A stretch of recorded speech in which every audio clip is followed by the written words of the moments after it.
Hello viewers, কেমন আছেন সবাই? ট্রিপটোফানের আজকের এপিসোডে আমরা আপনাদেরকে নিয়ে যাব রাতারগুল সোয়াম্প ফরেস্টে।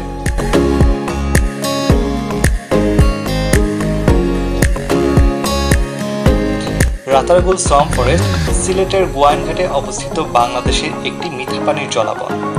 একসময় বাংলাদেশের একমাত্র জলাবন হিসেবে মনে করা হতো এই রাতারগুলকে। তবে পরবর্তীতে যুগের কান্দি মায়াবন, বুজির বন ও লক্ষ্মী বাওড়া জলাবন নামে আরও জলাবন খুঁজে পেয়েছে বাংলাদেশ। পৃথিবীতে মিঠা পানির যে 22টি মাত্র জলাবন আছে, রাতারগুল জলাবন তার মধ্যে অন্যতম।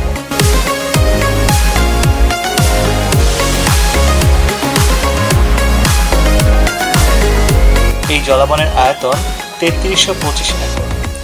এর 504 একর এলাকাকে বাংলাদেশ সরকার 1973 সালে বন্যপ্রাণীর অভয়ারণ্য হিসেবে ঘোষণা করে। এছাড়াও 31 মে 2015 তারিখে বাংলাদেশের বন অধিদপ্তর 204.25 হেক্টর বনভূমিকে বিশেষ জীব বৈচিত্র্যের সংরক্ষণ এলাকা হিসেবে ঘোষণা করে।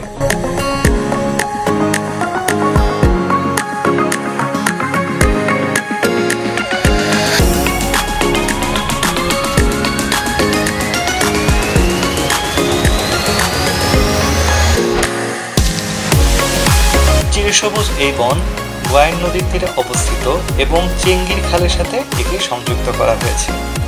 এখানে সবচেয়ে বেশি জন্মায় করজ গাছ। এখানকার গাছপালা বছরের 4 থেকে 7 মাস পানির নিচে থাকে। বর্ষাকালে এই বন 20 থেকে 30 ফুট পানির নিচে নিমজ্জিত থাকে। বাকি সারা বছর পানির উচ্চতা 10 ফুটের মতো থাকে। বর্ষাকালে এই বনে অথই জলে থাকে 4 মাস। তারপর ছোট ছোট খালগুলো হয়ে যায় পায় চলাপথ। আর তখন পানির আশ্রয় হয় বন বিভাগের পোড়া বিলগুলোতে। সেখানে আশ্রয় নেয় জলজ প্রাণীগুলো।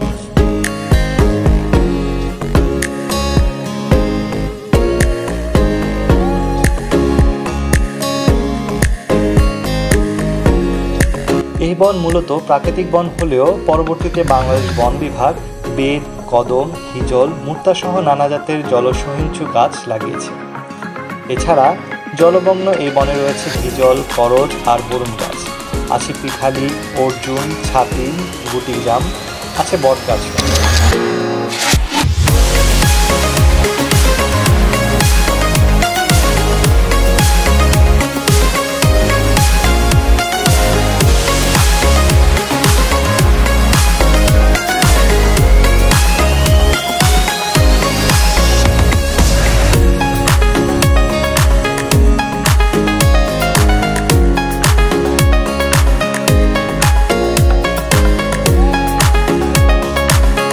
জলমগ্ন এই বনে সাপের আবাস বেশি, আছে যোগ।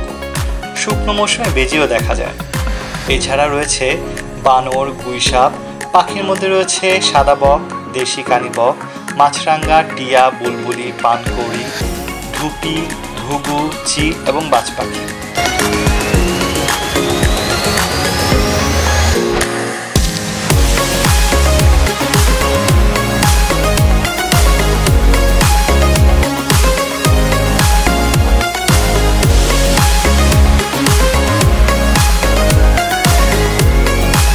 শীতকালে রাতারগুলে আসে বালিহাঁস সহ প্রচুর পরিযায়ী পাখি, আসে বিশাল আকার শকুন।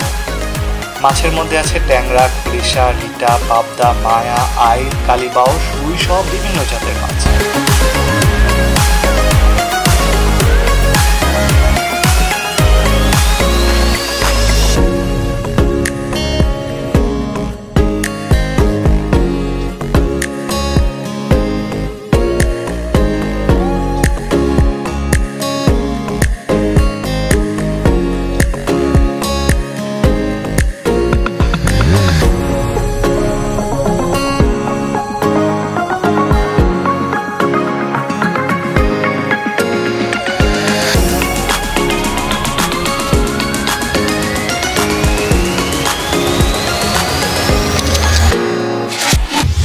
সিলেটের স্থানীয় ভাষায় মুর্তা বা পাটি গাছ রাতা গাছ নামে পরিচিত।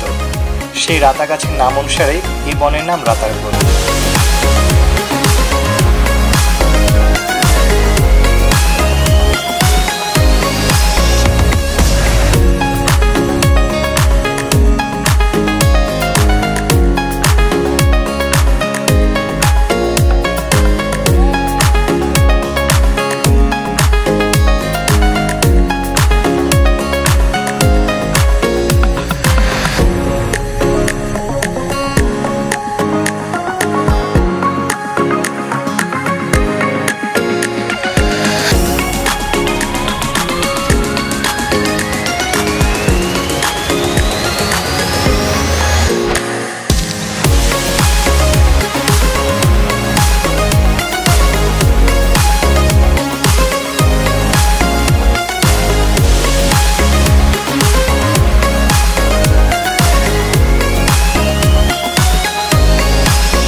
বাংলাদেশের প্রধান পর্যটন আকর্ষণ কেন্দ্রগুলোর মধ্যে কিন্তু রাতারগুল সোয়াম্প ফরেস্ট অন্যতম। জলে নিম্নাঙ্গ ডুবিয়ে দাঁড়িয়ে থাকা বনের গাছগুলো দেখতে বিভিন্ন সময়, বিশেষ করে বর্ষা মৌসুমে এখানে ভিড় করেন পর্যটকগণ। বনের ভিতরে ভ্রমণ করতে দরকার হয় নৌকার, তবে সেগুলো হতে হয় ডিঙ্গি নৌকা। ডিঙ্গিতে চড়ে বনের ভিতর ঘুরতে ঘুরতে দেখা যায় প্রাকৃতিক রূপসুধা। তবে বনে ভ্রমণ করতে অনুমতি নিতে হয় রাতারগুল বনবিট অফিস থেকে।